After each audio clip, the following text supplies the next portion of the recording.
Welcome back. Another weekly preview brought to you by the FFPC. I'm your host, Aidan Liquorie. Dave Terp joining me as always. Terp, another solid week. We hit on a couple. I might finally got a big play of the week one with Amon-Ra St. Brown. Real nice. AJ Brown though on Monday night was tough. I was Let's not talk about confident. the Monday Night Football. It was a real sour time. Let's just forget it didn't happen. We're gonna forget Monday Night Football and the Birds' poor performance for Terp. Terp, as always, we're jumping right into it, not wasting any time. Your friends don't let friends start. Who are you rolling with? Who are you saying that Let's you're clarify this right off the jump. This is the guy you're going to be starting this week. You're never going to sit him. But my guy is Jonathan Taylor. Mm-hmm. He is going against the Philadelphia Eagles, who can't stop the run right now. They got embarrassed on Monday night. Jeff Saturday's on a high. Indianapolis is back. Matt Ryan starting quarterback. Jonathan Taylor, I think he played 95% plus of the snaps. No worry of any backup.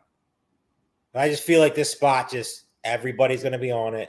Everybody thinks it's the best spot against the Eagles. They just signed somebody up the streets, Linval Joseph, who hasn't been in the league in a year. Fletcher Cox is saying, he's feeling terrible and all this yippity yap. I feel like the Eagles come out and make a statement after the loss on Monday and just shut down the Colts, make Matt Ryan beat him, and we all know that's unlikely to happen. This isn't the Raiders team. The Eagles are going to be motivated coming off a short week after just getting embarrassed on Monday Night Football pretty much up and down the field, especially defensively. So Jonathan Taylor under 13 fantasy points this week. We have to reconsider our title for Friends Don't Let Friends Start because it's spawned from an inside joke, but it's really morphed into just guys that we think are going to disappoint this week. You're starting Pretty Jonathan much. Taylor. I would normally agree with you, and I think I am leaning that because I'm big on the Eagles' defense. But the way the Commanders ran on them is slightly concerning. They bullied them up and down. Jonathan Gannon, or do you want him out of there? He's getting head coaching level. Are you going to be happy when he goes? There is nothing that irritates me more than when I see pass rushers. They're just Hassan Reddicks of the world, Robert Quinn's of the world. They're just backing up into coverage. Ever. Like once a game, fine. But when I see it multiple times, it makes no sense. None. Rush the passer. You paid these guys. You traded for them. Rush the passer, you idiot. That's a way to get an Eagles fan riled up. And currently, it's just bring up Jonathan Gannon. Thanksgiving dinner with an Eagles fan? Oh, so Jonathan Gannon. That's how you can get the conversation going. I'm going with just a general one. This is literally more of an educational, informational one rather than a true prediction. You are not starting any Bills or Browns receivers. Like, I don't. You Let's check. clarify something. I like what Diggs you're saying. is a genuine. No way you're sitting Diggs. You're just not. You can't, but Who you playing over him? There's a genuine chance if expected now to be 3 to 6 feet of snow. I agree. Snowing during it. Crazy. This is going to be snowball. Who's going to be the Shady McCoy? I have no idea. You're not starting. This is especially you're not sitting Diggs. You're not sitting Josh Allen either. You're just not. Amari Cooper, do not start. Oh yeah, sit those. Sit everybody Jones. but Diggs. Diggs. If you are benching Diggs this is crazy to say. I'm not name a player on a bench that you're going to start over Diggs. I'm not saying that people are going to be able to. Harris Marshall, you going to start him over Diggs?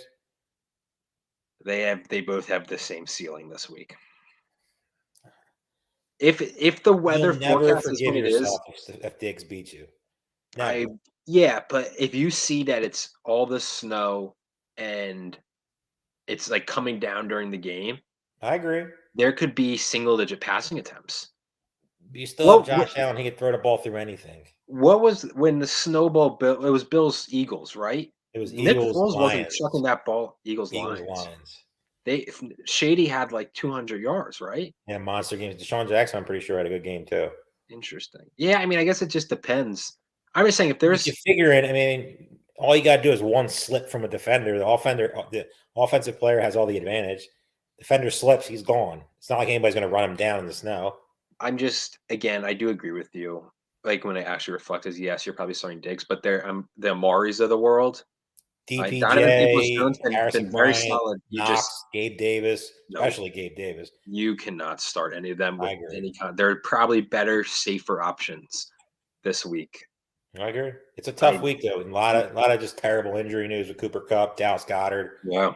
I mean, Davante Adams came on and Justin Jefferson both hit the injury list today, which I hope they're fine, but still, it's a worry. And Diggs, as you said, Diggs is you have to kind of consider is just being limited because I mean, God knows what the weather's going to be. fantasy football lineups that you drafted in week 1, if you survived all the injuries so far, bless you, because it has been a disaster. And it's not even just been like, and the worst part about the whole thing is free agency hasn't helped you at all. Yeah, I feel like we talk about it every other show is the lack of a true waiver wire darling, a true waiver wire. Nobody. I mean, there's been some good players. There's a couple of names that maybe popped up if Pacheco is dropped in some leagues. Yeah. Maybe Christian Watson is burgeoning. There are guys. Christian Watson might be a league winner. Treylon Burks might be a league winner. There's guys who are going to have, and you see a lot of Twitter, like the fantasy football, like inspiration. But it's true is sometimes your thought process in it is a guarantee to hit, but do they have a path to? And it's true. And a lot of the guys this week I've noticed a path is there for them more than a lot of paths. Pacheco seems like he's the starting running back. He is totally he fumbles again. Don't discount that. But to be fair, I know it was just the first game, but Kareem Hunt seems to let them work through it. I know Clyde had his fumble things early on. CEH is just terrible. So there's a reason he's not playing. He's bad. I'm just surprised Ronald Jones isn't getting some touches. And I'm not a big Ronald Jones supporter, but he can't be any worse than CEH. That was my I think the most obvious thing ever was I drafted Clyde in my leagues. Had the great start and instantly shipped him off for I believe I ended up moving him for Hollywood. Whatever you shipped him for. Hollywood and one Vegas league I drafted him, I wish I could have traded him right away. It was an instant you could tell as this is not gonna last. Because he was getting like 20 points on like 9 carries and he fell in the end zone twice. Yeah. So, that's not understandable. But Pacheco is one who has the opportunity. Watson, I mean, we always remember the drop week 1 and put him in the doghouse, but great week. And what seems like Rodgers has his trust. Dobbs if you got him, he could be a league winner. And I mean that. There's not many guys you can say about that. He is a league winner type. Yeah. Those 3 are the names. It's Watson, Burks, and Pacheco, where you could and I guess I think there's some guys there that owned. He has a high floor. He's kind of been booked for about 450 kind of each week, and then with the ability to pop, there's some names out there who maybe finally in week 11 of the season we could see some legitimate names being picked up who can help teams. But Terp, let's go on. The 2 touchdown guarantee. Still hunting. Who you got this week? Still hunting 2. This guy has 1 touchdown in the season, so I'm going to say he's going to get double his touchdown on the whole entire season. My guy this week, I feel like he's starting to come around. This whole offense, Justin Fields, Cole Kmet taking off. Very suspect Falcons defense. Darnell Mooney gets behind the defense twice. Okay. Justin Fields hits him.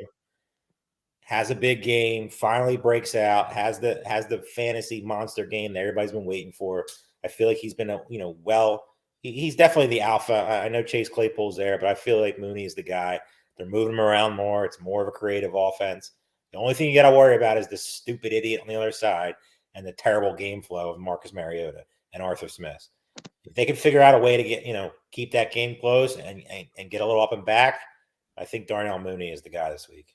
Yeah, I have to admit, obviously, Fields, Kmet. My first thought is not, they're balling for my fantasy team. It was a couple of Terps preseason takes are finally coming around 10 weeks into the season. Yeah. We're definitely coming. You've been redeemed. But what was it? Kmet was going to outscore who?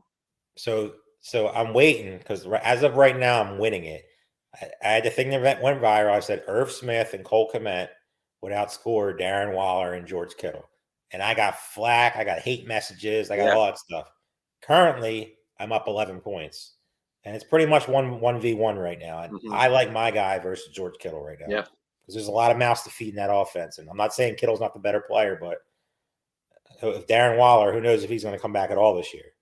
So if that ever does win, I'm going to go through every single message of everybody who said something to me and tell them to acknowledge me. A wrestling reference. Well, didn't you have a Fields one too? I said Fields would be a top 5 quarterback. Just since week 5, I think it is. He's been top 12 each week. He's 50 points, 40 points. I mean, he's just going crazy. Nuts. He's outside of Josh Allen and Mahomes. You could put him in the argument to take over both of them if you really wanted to. If he plays it's starting to become, especially on the watch too, breakout year, like Lamar-esque in just terms of he's getting 100 yards a game. Somebody said this today. Would you rather have right now Lamar long term or Justin Fields long term? The answer is easy to me. I'm a Lamar hater. Fields. I have a lot of bets out there that Lamar will never make a Super Bowl in his life. Yeah, I didn't think Lamar would ever make a Super Bowl. I still think he's good. Lamar, that Ravens team I has didn't been say he weird. wasn't good. He's good. He's a great regular season quarterback, but Yeah, I don't ever see him getting out of the AFC. Fields is his fantasy upside is If they frankly let him keep ridiculous. doing what he's doing, I mean, there's not much downside. I know they got Claypool, but we talked about Hurts getting AJ Brown, Josh Allen getting Diggs, Tua getting Tyreek. If the Bears can either draft And because also it's a find a way good to get David Montgomery out of there and get like some sort of like a Travis Etienne type of guy in there that could be, more of a yeah. guy I out of the mean, I don't backfield. know. Let's say Jamar Gibbs from Bama falls to the second round, and you never know what receivers pop in. They can trade for a receiver. Robinson from Texas, a guy like Yeah. that. There's a lot of offensive talent coming on free agency. So with the Bears, the Bears might have something there after that brutal start to the season. They could easily be the best team in the division next year. They do Eberflus is right. similar to what Sirianni did in terms of Sirianni. The start of last year, Eagles fans hated him. What are you doing? And finally, like, 100% right. let's just run the football, and then they start playing well. And the Bears' offense has been unlocked. The defense is struggling, but yeah, Justin Fields. The defense you can figure out in the draft. Yeah, Darnell Mooney's year 2 touchdown though, fine, because it feels as though that offense has been unlocked, but Mooney maybe hasn't been unlocked, which is surprising. Not So you're yet. saying he gets unlocked. I'm going with Brian Robinson, just based on always good to pick a running back against the Texans defense. They just give up one of the worst defenses against running backs. Saquon just went off for them. I know Gibson had the 1 yard touchdown He's last week. banged up. He got hurt at the end of the game. Yeah, Robinson gets a lot of the red zone work. And going back to what I said earlier in the show, Washington's run game impressed me against a really good defense. I know Jordan Davis was out. The Eagles seemed like they're a little bit banged up, but still, that offensive line was moving. And now they go to play that Texans D line. Give me the Heineke. His magic continues. They get in the red zone, and Brian Robinson gets in for 2 touchdowns this week. Terp, y'all must have forgot a guy that people are undervaluing this week. Forgetting We about. mentioned him early in the show. Ooh. Played a ton of snaps last week in his first game back off injury. A guy that I've been sky high on all season. I just felt like the opportunity's there. Treylon Burks is the best receiver in Tennessee, and it's not even close. Robert Woods, he's just not good. He's Bobby Trees. he's a solid, okay upgrade to Randall Cobb, maybe, realistically. But Treylon Burks, I feel like in a good game flow, I feel like the Packers maybe started figuring out on offense if Watson, Jones, guys, they had a monster week in a game where they were supposed to get whacked by a way better defense. I feel like Burks in a good game script scores a touchdown this week, 15 plus fantasy points from Treylon Burks. I'm going to go with a guy who is not sexy. He's one of the guys, I don't know if we touch on him in our pre-draft, but we always talked about those guys who, there was nothing special about them, but they produce. Jacoby Myers, it might Going be from Brian Robinson to Jacoby Myers. It might be trying to change it up or something. You've been way better at these than I have, so we're trying to. Also, it also feels way better if you kind of go with the obscure name that people are thinking about, and I hit on it. I like it.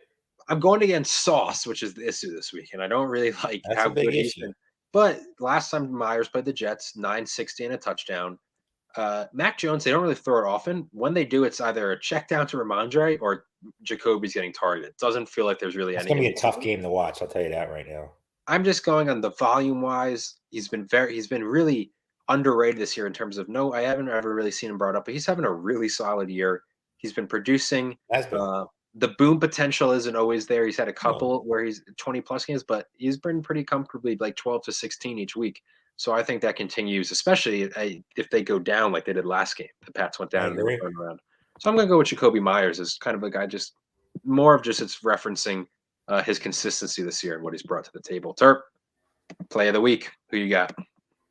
We talked about it last week. Y'all must have forgot Kadarius Toney. Yeah, you hit on that one. This is the nuclear week. Hardman might not play. Juju probably not playing for a while after that hit. MVS didn't practice today. Toney, he didn't play a ton of snaps last week. He looked good. He is going to break out. We know that. I'm pretty sure. I think he played like 30% of the snaps. I don't remember the exact number, but Mahomes likes him. Love the celebration, pulling the hammy in the end zone. They have a big division game this week. Kadarius Toney to the moon. Yeah. Like I said about league winners, Kadarius Toney on the whole for the rest of the season will be a top 5 fantasy receiver. I mean, that's another name that we didn't even mention because he was probably picked up last week, but Yeah. he might be the waiver wire darling because everyone dropped him. It's People crazy because cut we him. all knew in New York the talent that he had. It was just, can he get his head on right? Coaching stepped in like him. And it's not a good look for Brian Dable, I'll tell you that. Yeah, That's the but kind of there guy is, when you have nobody out there. I think there is something to be said though of, and I don't want me to hate on the kid, but he's been known He's to have off definitely a the nut job. field and not the best. I don't know if I want to say he's not the best locker room personality because I don't though explicitly have ever He heard looks that. like a nut job. There's clearly something there. So He's got some screws loose, so you don't got to try to sugarcoat it. He's definitely crazy. the But culture, I'm not going to blame Dabble is my point because Dabble is trying to set a culture there. that's And the fair. Chiefs are different coming into an ingrained culture where here's what you're going to do versus maybe a team trying to build it. But we know he's talented. He looked great in those limited snaps and he got a ton of touches in those limited snaps. Um, that would be crazy if Tony works out and that's like your Tyreek replacement. Maybe not the exact same role, but just in terms of that shifty, uber I athletic, agree. fast Third week in receiver. the offense, he's ready. Yeah. So that was you all must have forgot you're upgrading to play of the week. Hopefully you can hit on both. I'm going with a guy who've used, I believe, have used as your player of the week. Brandon Ayuk is putting together a great year, massively outplaying Debo, which is something I want to say you said you wouldn't have been surprised in our Brandon Ayuk outscored Debo. preseason. Yeah. Ayuk's just consistent. He's last 4 games has had at least 6 catches and 80 yards in each of them. I know the Cardinals have some solid safeties, but overall pretty average pass defense. I think I'm predicting also he gets in the end zone this week. I really agree with that one because Byron Murphy will be guarding Debo wherever he goes, pretty much. And he's definitely their top corner by a good margin. They're suspect on the other side. They're suspect at safety. So the Ayuk call I really like. He's just been playing great. He's just been having a Debo, very man, good season. I didn't expect Debo. First of all, nobody expected him to add Christian McCaffrey. But Christian McCaffrey is devastating for Debo because he does everything that Debo does. Mm-hmm. And Debo's a great player. I'm not discounting him at all. But Debo. The yak hasn't been there seemingly in those plays. It's just he's getting 20 plus touches a game. Yeah, and it looks like there's a thing. Jimmy G it feels as though and I'm sure the stats would back up, he's just targeting Ayuk more. I don't know if that's because Ayuk's facing number 2 corners. But Ayuk is the receiver to George Kittle's an afterthought right now. One catch. I mean, they're just going to pound the ball. And I did see a thing. I'll tell you one thing. Elijah Mitchell better go away. I don't want to see that crap again. What's crazy, though, is us fantasy owners, Elijah Mitchell played great. He looked great. We can't sit there and say, "Oh, we just want McCaffrey." He better go away. Hamstring, calf. It's coming. The Mans can't say we knew he was a talent. From a football sense, that's a great backfield, and I think it's smart. The question, though, is it all goes back to it's smart because I'm like, oh, you don't want to overuse McCaffrey on this run, but then why are you sending that much draft capital? It goes back to what was the plan here? Kyle Shanahan. McCaffrey got the most of the red zone touches.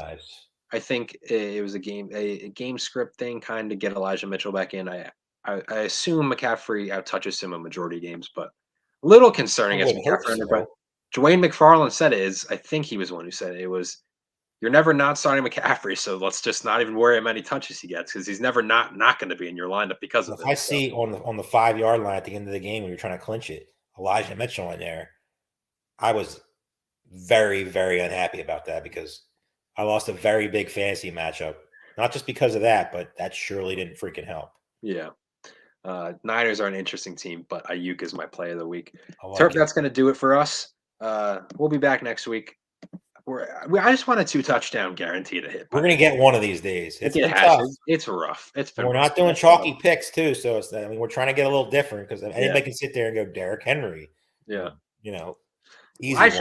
One of us should have taken one for the team and Derrick Henry against the Texans and locked that in, and we chose not to. That was an easy one, but hey, we're not doing these shows to be easy because anybody can sit here and say, "Yeah, Derrick Henry, you all must have forgot." Hey, Christian Watson, that's a tough one.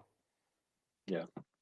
No, that's it. We give the people some. We try at least more intriguing ones. We try to, but that's going to do it for us. Thank you as always for tuning in, and we'll be back next week.